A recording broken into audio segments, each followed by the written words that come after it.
ನೆಚ್ಚಿನ ಕಾರ್ಯಕ್ರಮ ಗೃಹಿಣಿ ಗ್ರಮುಚತೆಗೆ ನಿಮಗೆಲ್ಲ ಆತ್ಮೀಯ ಸ್ವಾಗತ.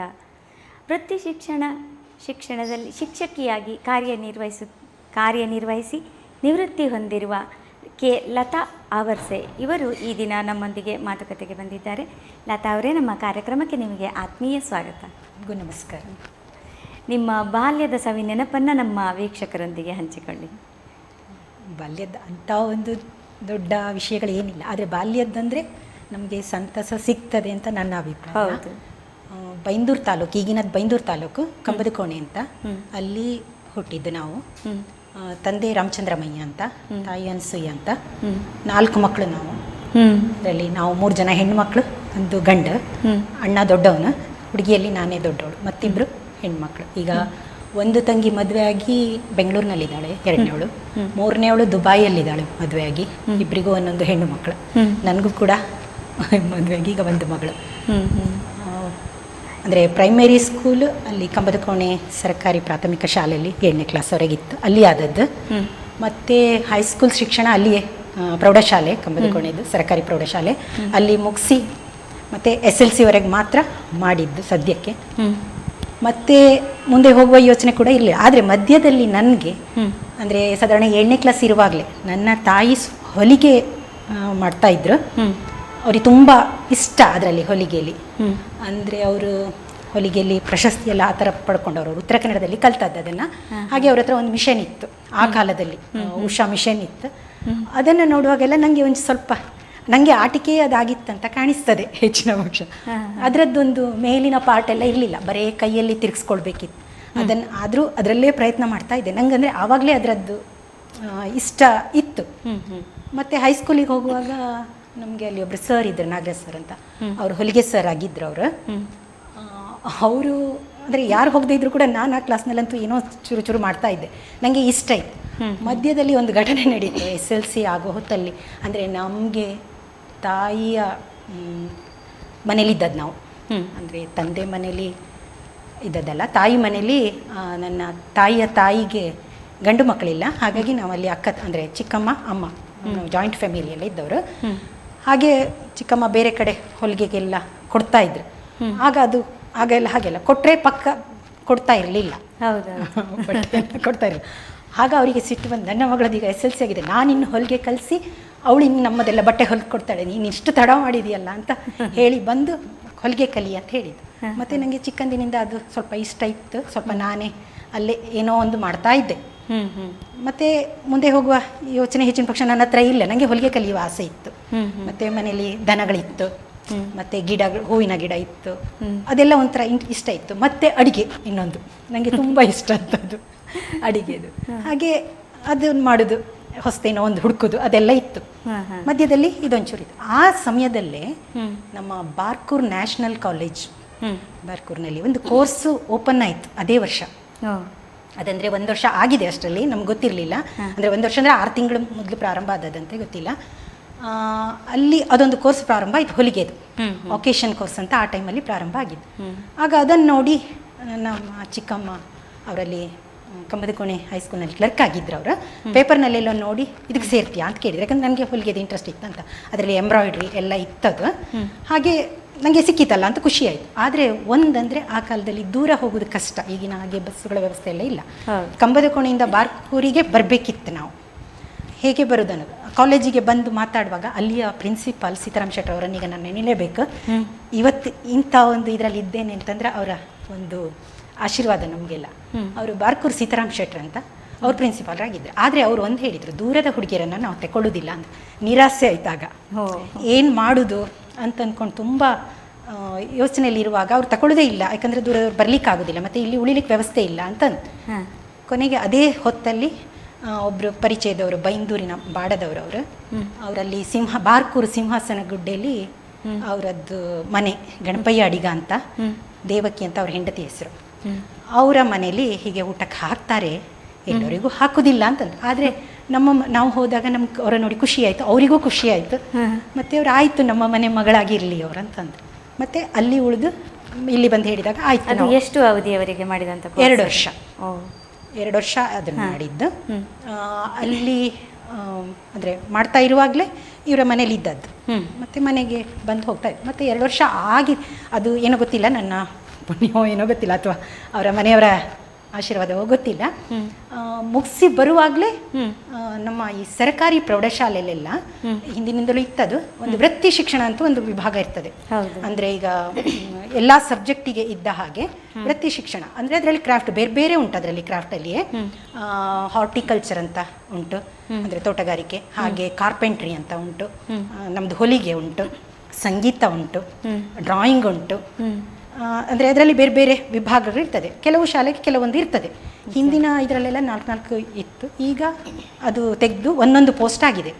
ಹಾಗೆ ನಮ್ಮಲ್ಲಿ ನನಗೆ ಅದಕ್ಕೆ ಹಾಕುವ ಮೊದಲು ಏನಾಗಿದೆ ಅಂದರೆ ಗೌರ್ಮೆಂಟ್ ಇದು ಲೇಟ್ ಆಗ್ತದೆ ಬರುವಾಗ, ಆ ಟೈಮ್ನಲ್ಲಿ ನಾನು ಏನು ಮಾಡೋದು ಅಂತ. ಆ ಹೊತ್ತಲ್ಲಿ ಮಾತ್ರ ನನಗೆ ಮೊದಲಿಂದನೂ ಇಷ್ಟ ಇತ್ತಲ್ಲ, ಇಲ್ಲಿ ಮತ್ತೆ ಕಲ್ತದ್ದು ಬಾರ್ಕೂರ್ ನ್ಯಾಷನಲ್ ಕಾಲೇಜಲ್ಲಿ ಕಲ್ತದ್ದೆಲ್ಲ ಉಂಟು, ಅದನ್ನು ಮುಂದುವರ್ಸ್ಕೊಂಡು ಹೋಗೋದಂತ. ಅಂದರೆ ಸ್ವಂತ ಬಿಸ್ನೆಸ್ ಮಾಡಬೇಕು, ಉದ್ಯೋಗದ ಬಗ್ಗೆ ಆಸಕ್ತಿ ಇರಲಿಲ್ಲ. ಆದರೂ ಎಲ್ಲ ಹಾಕ್ತಾರಂತ ನಾನು ಹಾಕಿದ್ದೆ ಅದಕ್ಕೆ.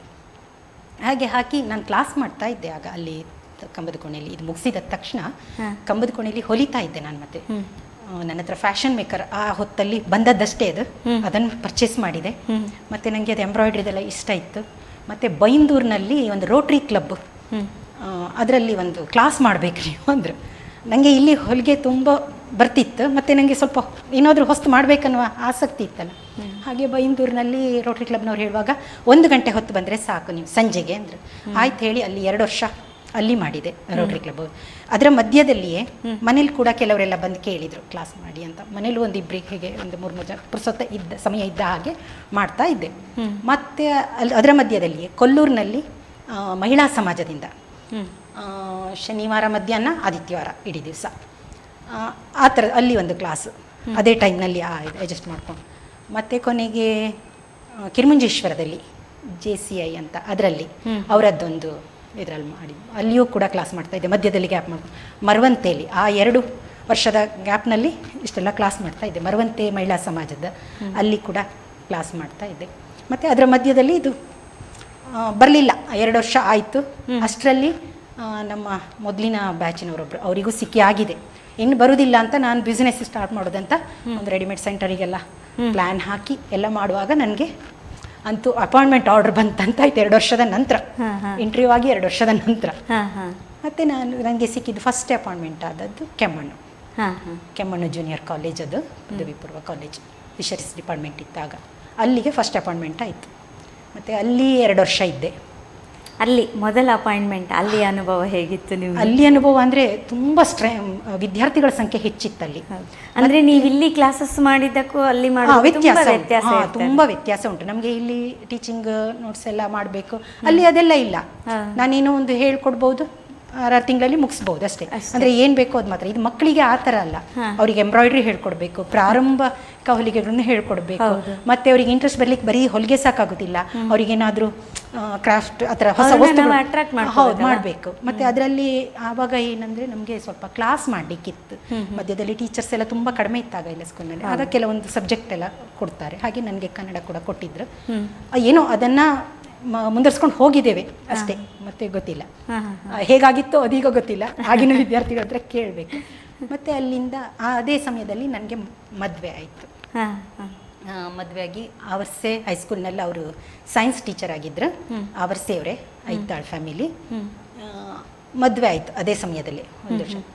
ಮತ್ತು ನಾನು 2 ವರ್ಷ ಕೆಮ್ಮಣ್ಣಲ್ಲಿದ್ದೆ. ಅಲ್ಲಿಂದ ನನಗೆ ಮದುವೆ ಆದ ನಂತರ ಪುನಃ ನನ್ನ ತಾಯಿ ಮನೆ ಕಡೆ, ಆಗ ಮಗು ಸಣ್ಣವಳಿದ್ಲು, ಅದಕ್ಕೆ ತಾಯಿ ಮನೆ ಕಡೆಗೆ ಟ್ರಾನ್ಸ್ಫರ್ ಆಯಿತು. ಅಲ್ಲಿ ಕಿರ್ಮುಂಜೇಶ್ವರ ಸರ್ಕಾರಿ ಪ್ರೌಢಶಾಲೆಯಲ್ಲಿ 1 ವರ್ಷ ಇದ್ದೆ, ನಾನು ವರ್ಕ್ ಮಾಡಿದ್ದೆ.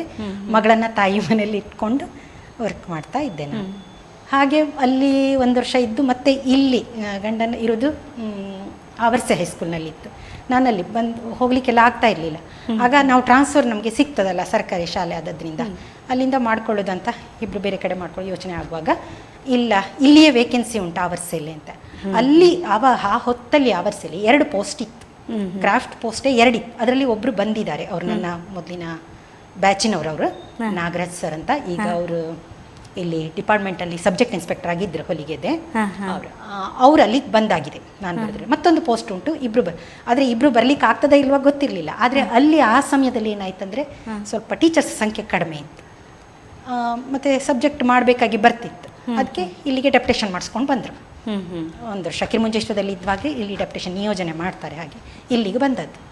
ಬಂದು ಅದು ಮಗುವಾಗ 1 ವರ್ಷದವಳು, ಅವಳನ್ನು ತಾಯಿ ಮನೆಯಲ್ಲೇ ಬಿಟ್ಟದ್ದು. ನಾವು ಮತ್ತೆ ಇಲ್ಲಿ ಬಂದು ಮತ್ತು ನಾವು ಇಲ್ಲಿ ಮನೆ ಕಟ್ಟಿ ಬೇರೆ ಇದರಲ್ಲಿ ಮನೆ ಕಟ್ಟಿದ ನಂತರ ಸ್ವಲ್ಪ ನನ್ನ ಗಂಡನಿಗೆ ಸ್ವಲ್ಪ ಪ್ರಾಬ್ಲಮ್ ಆಯಿತು. ಒಂದು ಆ್ಯಕ್ಸಿಡೆಂಟಲ್ಲಿ ಸ್ವಲ್ಪ ಮಲಗಿದಲ್ಲೇ ಇರಬೇಕಾಗಿ ಬಂತು. ಉದ್ಯೋಗ ಕೂಡ ಅವ್ರಿಗೆ ಬಿಡಬೇಕಾಯಿತು. ಮತ್ತು ಈಗ ಹೋಗಿ 18 ವರ್ಷ ಆಯಿತು. ಅದೇ, ಆದರೆ ಆ ಹೊತ್ತಲ್ಲಿ ಮ್ಯಾನೇಜ್ ಮಾಡಬೇಕಲ್ಲ, ಅದನ್ನ ನಾನು ಕೇಳಬೇಕು ಅಂತ ಇದ್ದೆ. ನೋವಿಗೆ ನಲಿವಿಗಿಂತ ಹೌದು, ನೋವೇ ನೋವು ಜಾಸ್ತಿ ಜಾಸ್ತಿ. ಉಂಟವರು. ಅದು ಆ ನೋವನ್ನು ಕೂಡ ನಲಿವಾಗಿ ಪರಿವರ್ತನೆ ಮಾಡ್ಕೊಂಡವರು. ಅದಂತ ಹೇಳಿದಿಲ್ಲ. ಆದರೆ ನನಗೆ ಆ ನೋವನ್ನು ತಿನ್ನುವ ಹೊತ್ತಲ್ಲಿ ನನ್ನ ಜೊತೆ ಇದ್ದವ್ರು ಇದ್ರಲ್ಲ, ಅದು ಮತ್ತು ಮಕ್ಕಳು ಎಲ್ಲಕ್ಕಿಂತ ಹೆಚ್ಚು ನಾನೀಗ ಹೇಳಬೇಕಾದದ್ದು, ನಾವು ಉದ್ಯೋಗಕ್ಕೆ ಹೋಗ್ತೇವೆ ಮಾಡ್ತೇವೆ, ಆದರೆ ಆ ಮಕ್ಕಳ ಜೊತೆಯ ಒಡನಾಟ ಉಂಟಲ್ಲ, ಅದನ್ನು ಹೆಚ್ಚಿನ ಪಕ್ಷ ಅನುಭವಿಸಿದವ್ರಿಗೆ ಮಾತ್ರ ಗೊತ್ತುಂಟದು ಆ ಖುಷಿ. ಮತ್ತು ನನಗೆ ಅದೇ ಊರಾದದ್ರಿಂದ ದಿನ ಮಕ್ಕಳನ್ನು ನಾನು ನೋಡ್ತಾ ಇರ್ತೆ. ಹಾಗೆ ಅಂದರೆ ಅವ್ರು ಕೊಟ್ಟ ನನಗೆ ಜೊತೆ ಉಂಟಲ್ಲ ಮಕ್ಕಳದ್ದು, ಅದು ಹೇಳಲಿಕ್ಕಾಗೋದಿಲ್ಲ ಆ ಖುಷಿಯನ್ನು. ಮತ್ತು ಹಾಗೆ ನನ್ನ ಸಹೋದ್ಯೋಗಿಗಳು, ಅವರನ್ನು ಅದು ನನ್ನ ಕುಟುಂಬ ಅಂತ ಹೇಳಿದರೂ ಆಗ್ತದೆ. ಅಂದರೆ ಈಗ ಹಾಗುಂಟೋ ಇಲ್ವೋ ಗೊತ್ತಿಲ್ಲ, ಆದರೆ ದಿನಕ್ಕೂ ಅದು ಬದಲಾವಣೆ ಆಗ್ತಾ ಬರ್ತದೆ. ಆದರೆ ಆ ನನ್ನ ಸಹೋದ್ಯೋಗಿ ಕುಟುಂಬ, ಹಾಗೆ ನನ್ನ ಅಧಿಕಾರಿಗಳು ಡಿಪಾರ್ಟ್ಮೆಂಟಲ್ಲಿ ಎಲ್ಲ ಮಾತ್ರ ಆ ಹೊತ್ತಲ್ಲಿ ನನಗೆ ಮಾಡಿದ ಸಹಕಾರ ಉಂಟಲ್ಲ, ಅದು ಹೆಚ್ಚಿನ ಪಕ್ಷ ನನಗೆ ಆ ನೋವು ಅಂತ ಅನಿಸ್ಲಿಲ್ಲ. ಈಗ ನೀವು ನಿಮ್ಮ ಮಗಳನ್ನು ಓದಿಸಿ ಡಾಕ್ಟ್ರ್ ವೈದ್ಯೆಯಾಗಿ ಮಾಡಿದ್ದೀರಿ, ಇದಕ್ಕೋಸ್ಕರ ನೀವು ಪಟ್ಟ ಶ್ರಮ ಅದು ಅವಳು 1 ವರ್ಷದ ಮಗು ಅಲ್ಲಿ ಬಿಟ್ಟು ಬಂದಿದ್ದೆ ನಾನು. ಮತ್ತು ತಾಯಿ ಮನೇಲಿ ಏಕಾಂಗಿ ಹೋರಾಟ ಕೊಟ್ಟಿದ್ದೀರಿ ನೀವು ನಿಮ್ಮ. ಅಂದರೆ ಇಲ್ಲಿ ನನ್ನ ಹಸ್ಬೆಂಡಿಗೆ ಹುಷಾರಿರಲಿಲ್ಲ, ಆಗ ಮಗುವನ್ನು ನೋಡ್ಕೊಳ್ಳಿಕ್ಕೂ ಯಾರು ಇರಲಿಲ್ಲ. ಸ್ವಲ್ಪ ಕಷ್ಟ ಆಗ್ತಿತ್ತು. ಅಂದರೆ ಡಾಕ್ಟರ್ಸ್ ಅವರನ್ನು ಕರ್ಕೊಂಡು ಹೋಗಬೇಕಿತ್ತು, ಮಾಡಬೇಕಿತ್ತು. ಆಗ ಮಗುವನ್ನೆಲ್ಲ ಬಿಟ್ಟು ಹೋಗ್ಲಿಕ್ಕೆ ಆಗೋದಿಲ್ಲ. ಅವಳು ಸಾಧಾರಣ 3 ವರ್ಷ 4 ವರ್ಷ ಇರುವಾಗಲೇ ಅವರಿಗೆ ಸ್ವಲ್ಪ ಆರೋಗ್ಯದ ಸಮಸ್ಯೆ ಎಲ್ಲ ಪ್ರಾರಂಭ ಆಗಿತ್ತು, 3 ವರ್ಷ ಇರುವಾಗ. ಮತ್ತು ಹೆಚ್ಚಾಗಿ ಆಗ ಅವಳನ್ನು ತಾಯಿ ಮನೆಯಲ್ಲೇ ಬಿಟ್ಟಿದ್ದೆ. ಅವಳು SLC-ವರೆಗೆ ಆದದ್ದು ಸಾಂದೀಪನ್ ಇಂಗ್ಲೀಷ್ ಮೀಡಿಯಂ ಸ್ಕೂಲ್ ಇದು ಕಂಬದ ಕೋಣೆಯಲ್ಲಿ, ಅಲ್ಲಿಯೇ ಬಿಟ್ಟಿದ್ದಿದ್ದೆ ಅವಳನ್ನು. ತಾಯಿ ತಂಗಿ ಎಲ್ಲ ಇದ್ದರು ಆ ಸಮಯದಲ್ಲಿ, ಹಾಗೆ ಅಲ್ಲೇ ಇದ್ಲು. ಮತ್ತು SLC-ಯಲ್ಲಿ ಒಳ್ಳೆ ಇದರಲ್ಲಿ ಮಾರ್ಕ್ ತೆಗೆದು, ಮತ್ತು PUC-ಗೆ ಅವಳನ್ನು ಇಲ್ಲಿ ಮಂದರ್ತಿ ಜೂನಿಯರ್ ಕಾಲೇಜಿಗೆ ಹಾಕಿದ್ದು. ಅಲ್ಲಿಯೂ ಹಾಗೆ ಒಳ್ಳೆ ಮಾರ್ಕ್ ತೆಗೆದು, ಮತ್ತು ಬೆಂಗಳೂರಿನಲ್ಲಿ ರಾಜರಾಜೇಶ್ವರಿ ಮೆಡಿಕಲ್ ಕಾಲೇಜಲ್ಲಿ MBBS ಮಾಡಿದ್ಲು. ಅಲ್ಲಿಂದ MD ಮಾಡಲಿಕ್ಕೆ ಅವಳು ಬಾಗಲಕೋಟೆ ಅಲ್ಲಿ MD ಮಾಡಿದ್ಲು ಪ್ಯಾಥಾಲಜಿಯಲ್ಲಿ, ಅಂದರೆ ರೋಗಶಾಸ್ತ್ರ. ಒಳ್ಳೆ ಸಬ್ಜೆಕ್ಟ್ ಅದರಲ್ಲಿ ಒಳ್ಳೆ ಒಂದು ಮಾರ್ಕ್ ತೆಗೆದು, ಅಲ್ಲಿಂದ ಶಿವಮೊಗ್ಗದಲ್ಲಿ 1 ವರ್ಷ ಯಾವುದು ಶಿವಮೊಗ್ಗ ಮೆಡಿಕಲ್ ಕಾಲೇಜಲ್ಲಿ 1 ವರ್ಷ ವರ್ಕ್ ಮಾಡಿದ್ಲು. ಅದು ಗೌರ್ಮೆಂಟಿಂದ ಮಾಡಬೇಕಿತ್ತು. ಹಾಗೆ ಈಗ ಸದ್ಯಕ್ಕೆ KS Hegde medical college Deralakatte ಅಲ್ಲಿ ಕ್ಷೇಮ, ಅಲ್ಲಿ ವರ್ಕ್ ಮಾಡ್ತಾ ಇದ್ದಾಳೆ ಅಸಿಸ್ಟೆಂಟ್ ಪ್ರೊಫೆಸರ್ ಆಗಿ. 1.5 ವರ್ಷ ಆಯ್ತು ಈಗ. ಅದಕ್ಕೆ ನೀವು ಪಟ್ಟ ಶ್ರಮ, ಅದು ಶ್ರಮ ಅವರದ್ದು, ಮಕ್ಕಳದ್ದು ತುಂಬ ಅವಳದ್ದೇ ಅವರ ಶ್ರಮ ಇರುತ್ತೆ. ಬಟ್ ನಿಮ್ಮ ನೋವು ಅವರಿಗೆ ಗೊತ್ತಾಗದೇ ಇರೋ ಹಾಗೆ ಅವರ ಎಲ್ಲ ಒಂದು ಆಲೋಚನೆಗಳು ಕೂಡ ಸ್ಟಡೀಸ್ ಬಗ್ಗೆನೇ ಇರಬೇಕು ಅಂತ ನೀವು ಅವಳನ್ನು ಇದಕ್ಕೆ ಯಾವುದಕ್ಕೂ ಇನ್ವಾಲ್ವ್ ಮಾಡದೆ ಎಷ್ಟೋ ಬಾರಿ ಆಗಿದೆ ಅದು. ಯಾಕಂದರೆ ಯಾರೋ ಒಂದು ತಂದೆ ಮಗಳು ಹೋಗುವಾಗ ಸಹಜವಾಗಿ ಹೆಣ್ಣು ಮಕ್ಕಳಿಗೆ ಮತ್ತು ತಂದೆ ಮಗಳಿಗೆ ಪ್ರೀತಿ ಜಾಸ್ತಿ. ಅದರಲ್ಲೂ ಅವರದ್ದು ಅಟ್ಯಾಚ್ಮೆಂಟು ಇಲ್ಲ, ಎಲ್ಲೋ ಹೇಳಿತು. ಆದರೆ ಬೇರೆಯವರೆಲ್ಲ ನಿನ್ನ ತಂದೆ ಅಷ್ಟು ಚಂದ ಪಾಠ ಮಾಡ್ತಿದ್ರು ಅಂತ ಅವಳಿಗೆ ಎಲ್ಲಾದರೂ ಬಂದಾಗ ಹೇಳಿದಾಗ ಅದು ತುಂಬ ಆಗ್ತಿತ್ತು ಅವಳಿಗೆ. ಯಾವಾಗಲೂ ಕೇಳಿದ್ಲು. ಅವಳಿಗೆ ಅಂದರೆ ಪಾಠ ಮಾಡೋದ್ರಲ್ಲಿ ತುಂಬ ಇಂಟ್ರೆಸ್ಟ್ ಅವಳಿಗೆ. ಮೆಡಿಕಲ್ ಸ್ಟೂಡೆಂಟಿಗೆಲ್ಲ ಪಾಠ ಮಾಡ್ತಳು ಅವಳು ಆ ಥರ. ಇಲ್ಲಿ PUC-ಯಲ್ಲಿ ಇರುವಾಗಲೂ ಕೂಡ ಹಾಗೆ. ಅಂದರೆ ಅವಳಿಗೊಂಥರ ಅದು ತಂದೆಯಿಂದ ಬಂತು ಏನೋ ಗೊತ್ತಿಲ್ಲ, ಅಂತೂ ಅದು ತುಂಬ ಇಷ್ಟ ಅವಳಿಗೆ. ಮತ್ತು ಅವರು ಸೈನ್ಸ್ ಆದದ್ರಿಂದ ಇವಳಿಗೂ ಕೂಡ ಇದರಲ್ಲೇ ಸ್ವಲ್ಪ ಆಸಕ್ತಿ ಜಾಸ್ತಿ. ಆಗ ಅವಳಿಗೆ ಯಾರಾದರೂ ಹೇಳಿದಾಗ ಬಂದು ಕೇಳ್ತಳು, ಅಮ್ಮ ಅಂದರೆ ಅಪ್ಪ ಇದ್ದರೆ ಹೀಗೆಯಾ ಅಂತ. ಆದರೆ ಅದನ್ನು ಆ ಕ್ಷಣದಲ್ಲಿ ನಾವು ಏನಾದರೂ ಅದಕ್ಕೆ ಇದು ಮಾಡಿದರೆ ಮತ್ತೆ ಅವರ ಮನಸ್ಸಿಗೆ ನೋವಾಗ್ತದೆ.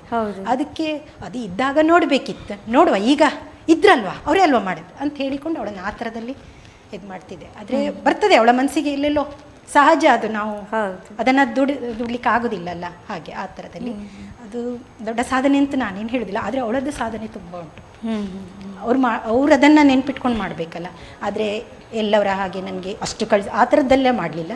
ತುಂಬ ಕಡಿಮೆಯಲ್ಲಿ ನನಗೆ ಆಗಿದೆ. ನಿಜ ಹೇಳುವಾಗ ಎಲ್ಲರೂ ಹೇಳಿದ್ದಾರೆ MBBS ಆಗ್ತದ ಮಾಡಲಿಕ್ಕೆ, ಆದರೆ ಅದೇನೋ ಗೊತ್ತಿಲ್ಲ, ಪವಾಡ ಅವಳು ಮಾಡಿ ತೋರಿಸಿದಾಳೆ ಅದನ್ನು, ಸಾಕು ಅಷ್ಟೇ. ಓಕೆ, ನೀವೀಗ ಕ್ರಾಫ್ಟ್ ಟೀಚರ್ ಆಗಿ ನಿವೃತ್ತಿಯನ್ನು ಹೊಂದಿದವರು, ನಮ್ಮ ಒಂದು ವೀಕ್ಷಕರಿಗೆ ಒಂದು ಕ್ರಾಫ್ಟನ್ನು ನೀವೀಗ ಮಾಡಿ ತೋರಿಸ್ಬೋದು? ಆಯಿತು. ಸಣ್ಣದು ಓಕೆ, ಮಕ್ಕಳ ಹತ್ರ ಎಲ್ಲ ಮಾಡಿಸುವಂಥದ್ದು. ಹಾಂ, ನೋಡಿ, ಇದು ನಾನು ಸ್ಕೂಲ್ನಲ್ಲಿ ಇರುವಾಗಲೇ ಮಾಡಿಸಿದ್ದು.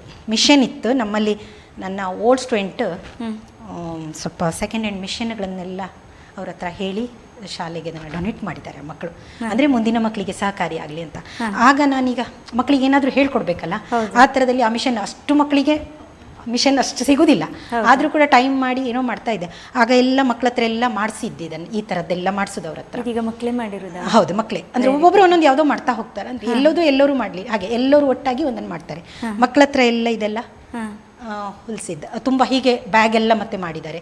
ಮತ್ತು ಇನ್ನೊಂದು ನಮ್ಮ ಹಳೆ ಬಟ್ಟೆಗಳೆಲ್ಲ ಇರ್ತದಲ್ಲ, ಅದನ್ನೆಲ್ಲ 4-5 ಫೋಲ್ಡ್ ಮಾಡೋದು, ಒಂದು ಸ್ವಲ್ಪ ಚೌಕದಲ್ಲಿ ಮಾಡಿ ಅದಕ್ಕೆಲ್ಲ ಮಧ್ಯದಲ್ಲೆಲ್ಲ ಹೊಲಿಗೆ ಹಾಕ್ಸೋದು. ಅಂದರೆ ಹೊಲಿಗೆ ಕಲಿಬೇಕಲ್ಲ ಅವರು, ಅದಕ್ಕೆ ಹೊಲಿಗೆ ಹಾಕ್ಸೋದು. ಅದನ್ನು ಮ್ಯಾಟ್ ಥರದಲ್ಲೆಲ್ಲ ಮಾಡಿ ಅದನ್ನು ವರ್ಕ್ ಮಾಡೋದು. ಮತ್ತು ಸೀರೆಗಳನ್ನು, ಹಳೆ ಸೀರೆಗಳನ್ನೆಲ್ಲ ಇದು ಮಾಡಿ ಅದೆಲ್ಲ ಉಪಯೋಗ ಆಗುವಂಥದ್ದನ್ನು ಮಾಡಬೇಕು. ನಮ್ಮದು ಒಂದಂದರೆ ನನ್ನ ಯೋಜನೆ ಅಲ್ಲಿ ಮಾಡಿಸಿದ್ದು, ಅಂದರೆ ಮಕ್ಕಳದು ಮಾಡಿದ ಉಪಯೋಗ ಆಗಬೇಕು. ಹೌದು, ಅಂದರೆ ಮುಂದೆ ಅದು ಅವರಿಗೆ ಅರ್ನಿಂಗ್ ಕೂಡ ಆಗಬೇಕಲ್ಲ, ಅದು ಆ ಥರದಲ್ಲಿ ಮಾಡಿಸ್ತಿದ್ದದ್ದು. ಅನವಶ್ಯಕವಾಗಿ ಮಾಡಿ ಹಾಳು ಮಾಡುವಂಥದ್ದಲ್ಲ. ಕೆಲವೊಮ್ಮೆ ಏನಾಗ್ತದೆ, ನಾವು ಮಾಡಿ ಬಿಸಾಡಿದ್ದೇ ನಮ್ಮದು ಕಸ ಆಗಿ ಹೋಗ್ತದೆ. ಕಸದಿಂದ ರಸ ಅಂತ ಹೇಳ್ತೇವೆ, ಮತ್ತೊಂದುಗಳಿಗೆ ಅದನ್ನು ಕಸ ಆಗಿ ಬಿಸಾಡ್ತೇವೆ. ಹಾಗಾಗಬಾರ್ದು ಅಂತ. ಕೊನೆಗೆ ಅವರಿಗೆ ಪೇಂಟಿಂಗ್ ಎಲ್ಲ ತುಂಬ ಇಷ್ಟ ಮಕ್ಕಳಿಗೆ. ಆ ಥರದಲ್ಲಿ ಪೇಂಟಿಂಗ್ ಎಲ್ಲ ಅಂದರೆ ಅವರಿಗೆ ಡಿಸೈನ್ ಮಾಡಲಿಕ್ಕೆ ಗೊತ್ತಾಗದೇ ಇದ್ದರೂ ಕೂಡ ನೋಡಿ ಈ ಥರದಲ್ಲೆಲ್ಲ ಸಿಗ್ತದೆ, ಇದೆ ಎಂಬೋಸ್ ಅಂತ. ಅದನ್ನೆಲ್ಲ ಮಕ್ಕಳಿಗೆ ಪರ್ಚೇಸ್ ಮಾಡಿ ತಂದು ಕೊಡೋದು. ಅದರಲ್ಲಿ ಪೇಂಟ್ ಎಲ್ಲ ರೆಡಿ ಬರ್ತದೆ. ಇದೀಗ ನನ್ನ ಹತ್ರ ಇದ್ದದ್ದು ಸ್ವಲ್ಪ, ಮತ್ತೆಲ್ಲ ನಾವು ಅದನ್ನ ಇದು ಮಾಡಿದ್ದೇವೆ. ಹೀಗೆ ಇದಂದರೆ ಪೇಂಟ್ ಅಂದರೆ ಎಲ್ಲ ಕಡೆ ಸ್ಪ್ರೆಡ್ ಆಗೋದಿಲ್ಲ. ಒಂದಂದರೆ ಮಗುವಿಗೆ ತಾಳ್ಮೆ, ಎಲ್ಲಕ್ಕಿಂತ ಹೆಚ್ಚಾಗಿ ಡ್ರಾಯಿಂಗಲ್ಲಿ ಮಗುವಿಗೆ ತಾಳ್ಮೆ. ಅಂದರೆ ಕೂತು ಏನು ಮಾಡ್ತದೆ, ಆಸಕ್ತಿ ಮತ್ತು ಬೆಳೀತದೆ. ಅದೊಂದು ಕಾರಣ ಇದು. ಪೇಂಟಿಂಗ್ ಅಂತಂದ್ರೆ ಮೇಯ್ನ್ ಅದೇಯ, ಗಮನ ಇರ್ತದೆ, ಕೇಂದ್ರೀಕರಿಸ್ತಾರೆ ಮಕ್ಕಳು. ಎಷ್ಟೊತ್ತಾದರೂ ಬೇಜಾರಾಗೋದಿಲ್ಲ. ಅದೇ ಉಳಿದದ್ರಲ್ಲೂ ಅದನ್ನು ಮತ್ತೆ ಬರ್ತದೆ ಅಂತ ಹೇಳಿಕೊಂಡು, ಹಾಗೆ ಇದೆಲ್ಲ ಮಕ್ಕಳ ಹತ್ರ ಇಂಥದ್ದೆಲ್ಲ ಮಾಡೋದ್ರಿಂದ ಸ್ಟಡೀಸಿಗೆ ತುಂಬ ಹೌದು ಹೆಲ್ಪ್ ಆಗ್ತದೆ. ಇನ್ನು ನಾವು ಒಂದು ಇದನ್ನೆಲ್ಲ ಮಾಡಿ ಸೇಲ್ ಮಾಡ್ತಿತ್ತು ಮಕ್ಕಳ ಹತ್ರ ಹೇಳಿ, ಸೇಲ್ ನಾನೇ ಅದಕ್ಕೆ ಮಾರ್ಕೆಟಿಂಗ್ ಕೊಟ್ಟು ಇದು ಮಾಡಿಸ್ತಾ ಇದ್ದೆ. ಈ ಥರದಲ್ಲೆಲ್ಲ ಮಾಡಿಸ್ತಾ ಇತ್ತು ಮಕ್ಕಳ ಹತ್ರ.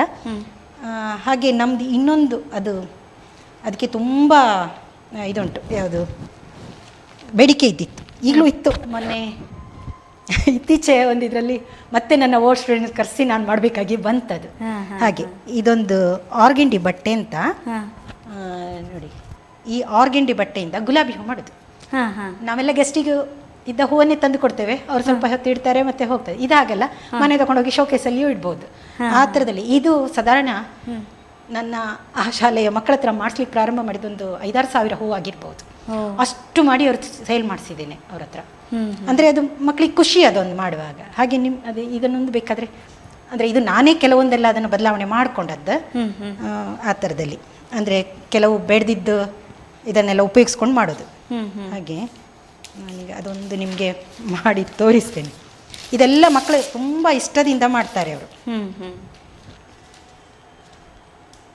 ನೆಕ್ಸ್ಟ್ ನೀವು ಕಂಬದ ಕೋಣೆ ಇದು ಕೆಮ್ಮಣ್ಣಿನಲ್ಲಿ ನೀವು ಫಸ್ಟ್ ಅಪಾಯಿಂಟ್ಮೆಂಟ್ ಆದ ನಂತರ ಕಿರಿಮಂಜೇಶ್ವರ, ನೆಕ್ಸ್ಟ್ ಆವರ್ಸೆ, ಆಮೇಲೆ ಮತ್ತೆ ಎಲ್ಲೆಲ್ಲ ನೀವು ವೃತ್ತಿಯನ್ನು? ಅದು ಆವರ್ಸೆಲ್ಲಿ ಇರುವಾಗಲೇ ಸ್ವಲ್ಪ ಹೀಗೆ ಬೇರೆ ಶಾಲೆಯವರೆಲ್ಲ ಕೇಳಿದಾಗ ನನಗೆ ಟ್ರಾನ್ಸ್ಫರ್ ಮಾಡ್ಕೊಂಡು ಹೋಗಲಿಕ್ಕೆ ನನ್ನ ಮನೆ ಅಲ್ಲೇ ಆದದ್ರಿಂದ ಮತ್ತು ನನಗೆ ಟ್ರಾನ್ಸ್ಫರ್ ಮಾಡ್ಕೊಳ್ಳಿಕ್ಕೆ ಸ್ವಲ್ಪ ಕಷ್ಟ ಆಯಿತು. ಆಗ ಡೆಪ್ಯುಟೇಷನಲ್ಲಿ ಹೋಗಿದ್ದೇನೆ ನಿಯೋಜನೆಯಲ್ಲಿ, ಗೋಳಿಯಂಗಡಿ ಪ್ರೌಢಶಾಲೆಗೆ 1 ವರ್ಷ ಡೆಪ್ಯುಟೇಷನಲ್ಲಿ ಹೋಗಿದ್ದೇನೆ. ತುಂಬ ಅಂದರೆ ಅಲ್ಲಿರುವಂಥ ಸರ್ ಅವ್ರ ಡಿಪಾರ್ಟ್ಮೆಂಟಿಗೆ ಹೋದ್ರೆ, ಆಗ ಮಕ್ಕಳಿಗೆ ಅದು ಇಲ್ಲ ಅಂತ ಆಗ್ತದೆ ಅಂತ ಹೇಳಿದ್ರಂತ ಮತ್ತೆ ನಾನು 1 ವರ್ಷ ಹೋಗಿದ್ದೆ. ಹಾಗೆ ಇಲ್ಲಿ ಹನುಮಂತ ನಗರ ಅಂತ ನಿಟ್ಟೂರಿನಲ್ಲಿ, ಅಲ್ಲಿ ಸರ್ಕಾರಿ ಪ್ರೌಢಶಾಲೆ ಉಂಟು. ಅಲ್ಲಿ 1 ವರ್ಷ ಹೀಗೆ 3 ದಿವಸ ವಾರದಲ್ಲಿ, ಗೋಳಿಯಂಗಡಿಯಲ್ಲೂ 3 ದಿವಸ ಆವರ್ಸೆಯಲ್ಲಿ. ಹಾಗೆ ಅಲ್ಲಿಯೂ ಕೂಡ ಹನುಮಂತ ನಗರದಲ್ಲೂ 3 ದಿವಸ, ಅವರ್ಸಲ್ಲಿ 3 ದಿವಸ. ಮಕ್ಕಳು ಹೆಚ್ಚಾಗಿ ನೀವು ವರ್ಕ್ ಮಾಡಿದ ಶಾಲೆಗಳಲ್ಲಿ ನಾನು ಮಕ್ಕಳನ್ನ ಮೀಟ್ ಆದಾಗ ನಿಮ್ಮ ಬಗ್ಗೆ ತುಂಬ ಒಳ್ಳೆಯ ಒಂದು ಅಭಿಪ್ರಾಯ ಇದೆ. ಮಕ್ಕಳಿಗೆ ಪಾಠ ಮಾಡುವ ಟೀಚರ್ಸ್ ಬಗ್ಗೆ ಇದ್ದೇ ಇರುತ್ತೆ ಹೇಗೂ, ಆದರೆ ವೃತ್ತಿ ಶಿಕ್ಷಣ ಹೇಳ್ಕೊಡೋರು ಅಂದರೆ ಸ್ವಲ್ಪ ಹೆಚ್ಚಿನ ಒಂದು ಪ್ರೀತಿ. ಅದು ಖುಷಿ ಅಲ್ಲ ಅವರಿಗೆ. ಅಂದರೆ ಇದಂದರೆ ನಾವು ಅವರಿಗೆ ಬೈಯುವುದಿಲ್ಲ, ಹೌದು, ಮಾತಾಡ್ತಾ ಮಾಡ್ಬೋದು, ಇದನ್ನು ಮಾತಾಡ್ತಾ ಮಾಡ್ತಾರೆ ಅವರು, ಇದರಲ್ಲಿ ಖುಷಿ ಪಡ್ತಾರೆ ಅವರು. ಯಾಕಂದರೆ ಒಂದು ಸಣ್ಣ ಉದಾಹರಣೆ ಹೇಳಬೇಕಂದ್ರೆ, ಈಗ ಇದರಲ್ಲಿ ಕ್ರಾಫ್ಟ್ ಅಂತ ಹೇಳೋದು ಎಲ್ಲ ಇದರಲ್ಲಿ ಬರ್ತದೆ. ಅದು ಉದಾಹರಣೆಗೆ ನಾವು ಈಗ ಮದುವೆ ಫಂಕ್ಷನ್ನಲ್ಲಿ ಡೆಕೋರೇಷನ್ ಮಾಡ್ತಾರೆ, ಸ್ಟೇಜ್ ಡೆಕೋರೇಷನ್, ಅದು ಇದಕ್ಕೆ ಬರ್ತದಲ್ಲ. ಆ ಮಗು ಹೀಗಿಂದ ಏನೋ ಒಂದು ಮಾಡಿದಾಗ ಅದನ್ನು ತಗೊಂಡೋಗಿ ಎಲ್ಲಿ ಸೇರಿಸೋದಂತ ಯೋಚನೆ ಮಾಡುವಾಗ ಅದನ್ನು ಮಾಡ್ತದಲ್ವಾ ಅದು. ಮತ್ತೆ ಈಗ ಇದು ಬರ್ಡೇ ಸೆಲೆಬ್ರೇಷನ್ ಮತ್ತೆ ಅದು ಇದು ಏನಾದರೂ ಒಂದು ಸೆಲೆಬ್ರೇಷನ್ ಮಾಡ್ತಾನೆ ಇರ್ತಾರೆ. ಹೌದು ಹೌದು, ಅವಾಗೆಲ್ಲ ಇದು ತುಂಬಾ ಯೂಸ್ ಆಗುತ್ತೆ ಅವರಿಗೆ. ಹೌದು ಹೌದು, ಯಾರ್ಯಾರನ್ನ ಕರೆಸಿ ಮಾಡೋದಕ್ಕಿಂತ ಅವರವರೇ ಮಾಡ್ಕೊಳ್ತಾರಲ್ಲ, ಮಾಡ್ತಾರೆ. ಮತ್ತೆ ಅವ್ರು ಮಾಡಿದವರಿಗೆ ತುಂಬಾ ಖುಷಿ. ಹೌದು, ಈ ಮಡ್ಲು ಅಂತ ಹೇಳ್ತೇವಲ್ಲ ನಾವು, ಅದರಿಂದ ಡೆಕೋರೇಷನ್ ಮಾಡುವಂಥದ್ದು, ಮತ್ತೆ ಬಟ್ಟೆ ಅದನ್ನು ಉಪಯೋಗಿಸಿ ಎಲ್ಲ ಮಾಡ್ತಾರೆ ಆ ಮಕ್ಕಳು. ಆ ವರ್ಷ ಮತ್ತೆ ಗೋಳಿ ಅಂಗಡಿ ಸ್ವಲ್ಪ ಹಳ್ಳಿಯ ಪರಿಸರ ಆದ್ರಿಂದ ನಿಮಗೆ ಅಲ್ಲಿ ಈ ಮಡ್ಲಾಗ್ಲಿ ಇನ್ನೊಂದು ಮತ್ತೊಂದು ಅದೆಲ್ಲ ನಿಮಗೆ ತುಂಬಾ ಸಿಗ್ತಾ ನಮಗೆ. ಮತ್ತೆ ಅದರಿಂದ ಅಲ್ಲಿ ಅಂಥದ್ರಲ್ಲೇ ಮಾಡ್ಬೇಕಾಗ್ತದಲ್ಲ, ಅದು ಉಪಯೋಗ ಬರ್ತದಲ್ಲ. ಈಗ ಮಡ್ಲು ನೇಯುವಂಥದ್ದು ಅದು ಎಲ್ಲ ಇದರಲ್ಲೇ ಬರ್ತದೆ. ಹಾಗೆ ಇದು ಆರ್ಗೆಂಡಿ ಬಟ್ಟೆ ಅಂತ, ಅದು ಸ್ವಲ್ಪ ಸ್ಟಿಪ್ ಇರ್ತದೆ, ಅದು ಸಿಗ್ತದೆ. ಇದು ಹಾಗೆ ನನಗೆ ಒಂದು ಕಡೆ ಒಬ್ರು ಹೀಗೆ ಮಾಡ್ತಾ ಇದ್ರು. ಮಾಡ್ತಾ ಇರುವಾಗ ಅವರು ಮಾಡಿದ್ದಂತ ಹೇಳುದು, ಇದನ್ನು ಮಾಡ್ತಾ ಇರುವಾಗ ಅದು ಈಗ ನಾನು ಪೇಪರ್ನಲ್ಲಿ ಮಾಡಿದೆಲ್ಲ, ಅವ್ರು ಅದಕ್ಕೊಂದು ಕಡ್ಡಿ ತಗೊಂಡಿದ್ರು. ಅದು ಸ್ವಲ್ಪ ಅದು ಕಾಸ್ಟ್ಲಿ ಆಗ್ತದೆ ನಮಗೆ ಹೋಗುವಾಗ. ಕಡೆಗೆ ಇದು ಬಟ್ಟೆ ಇದೆಯಾ, ಮತ್ತು ಅವ್ರು ಬೇರೆ ಬೇರೆ ಎಲ್ಲ ಕೆಲವುದೆಲ್ಲ ಉಂಟು, ನಾನು ಮಧ್ಯದಲ್ಲಿ ತೋರಿಸ್ತಾ ಹೋಗ್ತೇನೆ ನಿಮಗೆ. ಅದು ನೋಡುವಾಗ ಇದು ಹೀಗೆ ಸಿಂಪಲ್ ಆಗಿ ಕಾಣ್ತದೆ ಬಟ್ಟೆ ಅಷ್ಟೇ. ಇದು ಫುಲ್ ರೆಡಿ ಮಾಡುವಾಗ ತುಂಬಾ ಚೆನ್ನಾಗಿ ಕಾಣ್ತದೆ. ಇದರಲ್ಲಿಯೇ ಅದಕ್ಕೆ ಗೋಲ್ಡನ್ ಬಟನ್ ಇಡೋದು ಇನ್ನೊಂದು. ಹೌದು ಹೌದು, ಅದು ಪೇಪರ್ನಲ್ಲಿ ಅವರು ಇದು ಸರ್ಗಿಯಲ್ಲಿ ಹಾಕಿದ್ರೆ ಏನಾಗ್ತದೆ ಹೇಳಿದ್ರೆ ಒಂಥರ ಬೆಂಡಾಗಿ ಇರ್ತದೆ. ಇದಾದ್ರೆ ಸ್ಟ್ರೈಟ್ ನಿಲ್ತದೆ. ಈಗ ನಮಗೆ ಕೊಡುವಾಗ ಗೆಸ್ಟಿಗೆ ಇದು ಸರ್ತ ಕೊಡ್ಬೋದಲ್ಲ ನೇರವಾಗಿ. ಹಾಗೆ ನೋಡಿ, ಇದೀಗ ಹೂವಿನ ಶೇಪ್ ಬಂತು. ಇದನ್ನ ಮಕ್ಕಳು ತುಂಬಾ ಇಷ್ಟಪಟ್ಟು ಮಾಡ್ತಿದ್ರು. ಅಂದ್ರೆ ಈಗ ಎಲ್ಲ ಮಕ್ಕಳು ಎಲ್ಲವನ್ನ ಮಾಡದೇ ಇದ್ರು, ಕೆಲವರು ಹೀಗೆ ರೋಲ್ ಮಾಡುವಂಥದ್ದು. ಇದೇ ಈ ರೋಲಲ್ಲಿ ನೀಟಾಗಿ ಬಂತು. ಹೌದು ಹೌದು, ಮಾಡ್ತಾರೆ, ತುಂಬಾ ಚಂದ ಮಾಡಿ ಮಾಡ್ತಾರೆ. ಇದರಲ್ಲಿಯೇ ಬೊಕ್ಕೆ ಮಾಡಿದ್ದಾರೆ ಮಕ್ಕಳು. ಅದು ನಿಮಗೆ ಹೇಳ್ತೇನೆ ನಾನು. ಅದಂದ್ರೆ ಬೇರೆ ಬೇರೆ ವಿಧದಲ್ಲಿ ಮಾಡ್ತಾರೆ ಅವರು. ಅಂದ್ರೆ ಅವರಿಗೊಂದು ಹೊಸ್ತು ಅವರು ಕಲಿತಾರೆ, ಅದರಲ್ಲಿ ಹೊಸ್ತು ಹೀಗೆ ಮಾಡ್ಬೋದಾ ಅಂತ ಕೇಳ್ತಾರೆ ಮಕ್ಕಳು. ಅಂದರೆ ಅದು ಖುಷಿ ಆಗ್ತದೆ ನಮಗೂ ಕೂಡ, ಒಂದು ಹೊಸ್ತು ನೋಡಿದ ಹಾಗಲ್ಲ. ಮತ್ತು ಈ ಅಲಂಕಾರ ಅನ್ನೋದು ಅಥವಾ ಚಂದ ಮಾಡೋದು ಅಂತ ನಾವೇನು ಹೇಳ್ತೇವೆ ಎಲ್ಲವನ್ನು, ಅದು ಮನಸ್ಸಿಗೆ ಒಂದು ಮುದ ಕೊಡುವಂಥದ್ದು. ಎಷ್ಟೇ ಮನಸ್ಸಿಗೆ ನೋವಿದ್ರೂ ಈ ಡೆಕೋರೇಷನ್ ಮಾಡಿದಾಗ ಆ ನೀಟ್ನೆಸ್ಸು, ಆ ಅಂದ ಚಂದ ನೋಡಿದಾಗ ಮನಸ್ಸು ತುಂಬ ಪ್ರಫುಲ್ಲವಾಗ್ತದೆ. ಅದು ಬೇರೆ. ಅಂದರೆ ಹೇಗಂದರೆ ಅದು ಆ ಖುಷಿಯನ್ನು ಹಂಚ್ಕೊಳ್ಳಿಕ್ಕೂ ಆಗೋದಿಲ್ಲ ನಮ್ಮ ಹತ್ರ. ಅದು ಒಳಗೊಳಗೆ ಅನುಭವಿಸುವಂಥ ಆನಂದ. ಎಲ್ಲಕ್ಕಿಂತ ಹೆಚ್ಚಾಗಿ ನನ್ನ ವಿದ್ಯಾರ್ಥಿಗಳು ಅಂದರೆ ಹಳ್ಳಿ ಆದದ್ರಿಂದ ಅಲ್ಲಿ ಏನಾಗ್ತದೆ ಅಂದರೆ ಅವರಿಗೆ ತುಂಬ ಕಷ್ಟ. ಅಂದರೆ ಈಗ ಪರ್ಚೇಸ್ ಮಾಡಲಿಕ್ಕೆ ನಾವು ಉಡುಪಿಗೆ ಬರಬೇಕು. ಹೌದು, ಇಲ್ಲಿಂದನೇ ತಗೊಂಡು ಹೋಗ್ಬೇಕೆಲ್ಲ. ಆದರೆ ನೀವು ಮಾತ್ರ ಅಲ್ಲಿ ಸಿಗುವಂಥದ್ರಲ್ಲೇ ನೀವು ಮಾಡಬೇಕು. ಆದರೂ ನಾನು ಮಾಡ್ತಿದ್ದೆ ಮಕ್ಕಳಿಗೆ, ಯಾಕಂದರೆ ನನಗೆ ಇಲ್ಲಿ ಉಡುಪಿಯಲ್ಲಿ ಒಂದು ಪರಿಚಯ ಮಾಡ್ಕೊಂಡು ಒಂದು ಅಂಗಡಿಯಲ್ಲಿ ಹೇಳಿ ಮಕ್ಕಳಿಗೋಸ್ಕರ ಅಂತ ಹೇಳಿಕೊಂಡು ಮಾಡ್ತಾ ಇದ್ದೆ ನಾನು. ಅಂದರೆ ಅವ್ರು ಸ್ವಲ್ಪ ಬಸ್ಸಲ್ಲೆಲ್ಲ ಕಳಿಸಿ ಅದನ್ನೆಲ್ಲ ಏನು ಬೇಕೋ ಅದನ್ನು ಬಸ್ಸಲ್ಲಿ ಕಳಿಸ್ತಿದ್ರು ಅವರು. ನನಗೆ ಅವರದ್ದೊಂದು ದೊಡ್ಡ ಉಪಕಾರ ಅದು ಮಕ್ಕಳಿಗೆ. ಮತ್ತು ಎಕ್ಸ್ಟ್ರಾ ಕೆಲವುದೆಲ್ಲ ಮಕ್ಕಳಿಗೋಸ್ಕರ ಅವರು ಸ್ವಲ್ಪ ಹಾಳ್ತಾದದನ್ನೆಲ್ಲ ಏನಾದರೂ ಮಾಡಿ ಅಂತ ಕಳಿಸಿಕೊಡ್ತಾಯಿದ್ರು. ಅದು ತುಂಬ ಸಿಗ್ತಾ ಇತ್ತು ನನಗೆ. ಅದರಿಂದೆಲ್ಲ ಏನೆಲ್ಲ ಮಾಡಿದರು ಮಕ್ಕಳು. ಬಾಗಿಲು ತೋರಣ, ಮಣಿಗಳೆಲ್ಲ ಉಳಿತದಲ್ಲ, ಅದರಿಂದೆಲ್ಲ ಮಕ್ಕಳು ಏನೇನೋ ಎಲ್ಲ ಮಾಡಿದ್ದಾರೆ ಅವರು. ಅಂದರೆ ಅಷ್ಟು ಒಂದು ಅವರಿಗೂ ಕೂಡ ಇರ್ತದಲ್ಲ ಅದು. ಹೌದೌದು, ಮಕ್ಕಳು ಮಾಡ್ತಾರೆ. ಆದರೂ ಅವರು ನೆನ್ಪು ಮಾಡ್ಕೊಂಡು ಕೊಟ್ರಲ್ಲ ನಿಮಗೆ. ಕೊಡ್ತಾರೆ ಅವರು ತುಂಬ. ಅಂದರೆ ನಾನು ಮಕ್ಕಳಿಗೆ ಅಂದರೆ ನಾನೇ ಪರ್ಚೇಸ್ ಮಾಡೋದು, ಅದನ್ನು ಮತ್ತೆ ಸೇಲ್ ಮಾಡ್ತೇವಲ್ಲ, ಅದು ಪುನಃ ಮಕ್ಕಳಿಗೆ ಉಪಯೋಗಿಸ್ಲಿಕ್ಕೆ ಬಿಡ್ತೇನೆ ಅದನ್ನು. ಹಾಗೆ ಅಂದರೆ ನಾನೇ ಅದಕ್ಕೆ ಪರ್ಚೇಸ್ ಮಾಡ್ಲಿಕ್ಕೆ ಹೋದರೂ ಕೂಡ ಮತ್ತೆ ಮಕ್ಕಳಿಗೆ ಅಷ್ಟು ಕಷ್ಟ ಅಲ್ಲ ಅವರಿಗೆ ಇದು ಮಾಡುವಂಥದ್ದು. ಇದು ನೋಡಿ, ಡ್ಯೂಪ್ಲೆಕ್ಸ್ ಪೇಪರ್ ಅಂತ, ಅದು ಹೇಳಿದಾಗ ಕೇಳ್ತದೆ ಅದು.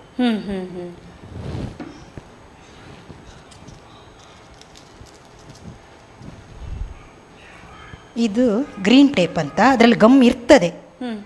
ಇದು ಇದರಲ್ಲಿ ಈಗ ಉಂಟಾ ಇಲ್ವಾ ಗೊತ್ತಿಲ್ಲ. ಹ್ಞೂ ಸ್ವಲ್ಪ ಇದೇ ಹೂವನ್ನು ಉಪಯೋಗಿಸಿ ಬೇರೆ ಬೇರೆ ಡೆಕೋರೇಷನ್ ಮಾಡಲಿಕ್ಕೆ ಆಗ್ತದೆ. ಹ್ಞೂ ಹ್ಞೂ ಹ್ಞೂ ಇದೇ ಹೂವು ಉಪಯೋಗಿಸ್ಕೊಂಡು. ಮತ್ತು ಮಕ್ಕಳಿಗೆ ನನ್ನ ಸ್ವಲ್ಪ ಅದೇ ಮಿಷನ್ ಒಂದು ಇದ್ದದ್ರಿಂದ ಕೆಲವೊಂದು ಹಳೆ ಬಟ್ಟೆಗಳೆಲ್ಲ ಸುಮ್ಮನೆ ವೇಸ್ಟ್ ಆಗ್ತದಲ್ಲ, ಅದರಿಂದ ಎಲ್ಲ ತುಂಬ ಮತ್ತೊಂದು ಮೊಳೆ ಉಪಯೋಗಿಸಿ ಮರದ ಮಣೆಯನ್ನು ಮಾಡಿ ಅದು 6 ಪಟ್ಟಿದು ಅದನ್ನು ಒಂದು ಮಾಡ್ತಾರೆ, ಮ್ಯಾಟ್ ಮಾಡ್ತಾರೆ ಅದನ್ನು ಸುತ್ತಿ. ಅದರಿಂದಲೇ ಉಲ್ಲನಿಂದನೂ ಹಾಗೆ ಮಾಡಲಿಕ್ಕೆ ಆಗ್ತದೆ ಅದು, ಅದರಿಂದಲೂ ಮಾಡಲಿಕ್ಕೆ ಆಗ್ತದೆ. ಅದು ಮಾಡಿದ್ದಾರೆ, ತುಂಬ ಮ್ಯಾಟ್ ಮಾಡಿದ್ದಾರೆ ಮಕ್ಕಳು. ಅದೆಲ್ಲ ತಗೊಂಡು ಹೋದರು, ಎಲ್ಲ ಸೇಲ್ ಮಾಡಿದ್ದಾರೆ. ಹಳೆ ಸೀರೆ ಹೌದು. ಈಗ ಎಷ್ಟಂದರೆ ಓಲ್ಡ್ ಸ್ಟೂಡೆಂಟ್ ಈಗ ಬಂದು ಕಾಲೇಜಿಗೆ ಹೋಗೋ ಮಕ್ಕಳು ಬಂದು ಮೊನ್ನೆ ಆ ಮಣೆ ಬೇಕಂತ ಹೇಳಿಕೊಂಡು ಮಾಡ್ತಾ ಇದ್ದಾರೆ. ಅದನ್ನು ಕಲ್ತ್ಕೊಂಡು ಹೋದರು, ಪುನಃ ಮರ್ತೋಗಿದ್ದೆ ಅಂತ ಅಂದ್ಕೊಂಡು. ಅಂದರೆ ಅಷ್ಟು ಮಕ್ಕಳಿಗೆ ಇಂಟ್ರೆಸ್ಟ್ ಇತ್ತು. ಅದು ಮತ್ತೆ ಈಗಿನ ಒಂದು ಓದಿನ ಒತ್ತಡದಲ್ಲಿ ಇದು ಬೇಕು, ಇದು ಸ್ವಲ್ಪ ರಿಲ್ಯಾಕ್ಸೇಷನ್ ಕೊಡುತ್ತೆ ಮನಸ್ಸಿಗೆ. ಹೌದು, ಇದು ಯಾಕಂದರೆ ಎಲ್ಲಕ್ಕಿಂತ ಹೆಚ್ಚು ಈಗ ಓದಿ ಓದಿ ಬೇಜಾರಾಗಿದೆ ಅಂತ ಎಣಿಸುವ, ಆಗ ಬಂದು ಇದನ್ನು ಮಾಡ್ಬೋದು. ಆದರೆ ಒಂದಂದರೆ ಅದೇ ಸ್ವಲ್ಪ ಅದಕ್ಕೆ ಬೆಲೆ ನಾನು ಹೇಳಬೇಕೋ ಬೇಡವೋ ಗೊತ್ತಾಗೋದಿಲ್ಲ. ಆದರೆ ನನ್ನ ಅನುಭವವನ್ನು ನಾನು ಹೇಳೋದು ಅಂದರೆ ಮಕ್ಕಳು ಇದನ್ನೇ ಮಾಡ್ತಾ ಕೂತ್ರೆ ಮಕ್ಕಳಲ್ಲಿ ಹೇಳೋದು, ಇದು ಮಾತ್ರ ಯಾಕೆ ಮಾಡ್ತೀರಾ ಅಂತ. ಅದನ್ನು ಹೇಳಬಾರ್ದು. ಆ ಮಗು ನಾಳೆ ಏನಾಗ್ತದೆ ಅಂತ ಯಾರಿಗೂ ಗೊತ್ತಿಲ್ಲ ಅಲ್ವಾ. ಬರೇ ಎಲ್ಲ ಮಕ್ಕಳು ಮಾರ್ಕ್ ತೆಗ್ದೇನು ಮಾಡಲಿ. ಇನ್ನೊಂದಂದರೆ ಮಕ್ಕಳು ಅವರು ಅಡುಗೆ ಅದು ಕೂಡ ಹಾಗೆ ಏನು ವೆರೈಟಿ ಎಲ್ಲ ಮಾಡ್ತಾರೆ ಅವರು. ಲತಾ ಅವರೇ, ಸಮಯ ಮೀರಿದ್ರಿಂದ ಇವತ್ತಿನ ಕಾರ್ಯಕ್ರಮವನ್ನು ನಾವು ಇಲ್ಲಿಗೆ ಮುಗಿಸ್ತಾ ಇದ್ದೇವೆ. ನಿಮ್ಮೊಂದಿಗಿನ ಮಾತುಕತೆಯನ್ನು ಮತ್ತೆ ಮುಂದುವರಿಸ್ತಾ ಇದ್ದೇವೆ ಮುಂದಿನ ಎಪಿಸೋಡಲ್ಲಿ. ಧನ್ಯವಾದಗಳು ವೀಕ್ಷಕರೇ. ಇಂದಿನ ಕಾರ್ಯಕ್ರಮವನ್ನು ಮುಗಿಸ್ತಾ ಇದ್ದೇವೆ. ಮತ್ತೆ ಲತಾ ಅವರ ಒಂದಿಗಿನ ಮಾತುಕತೆಯನ್ನು ಮುಂದಿನ ಎಪಿಸೋಡಲ್ಲಿ ಮುಂದುವರಿಸ್ತಾ ಇದ್ದೇವೆ. ನಮಸ್ಕಾರ.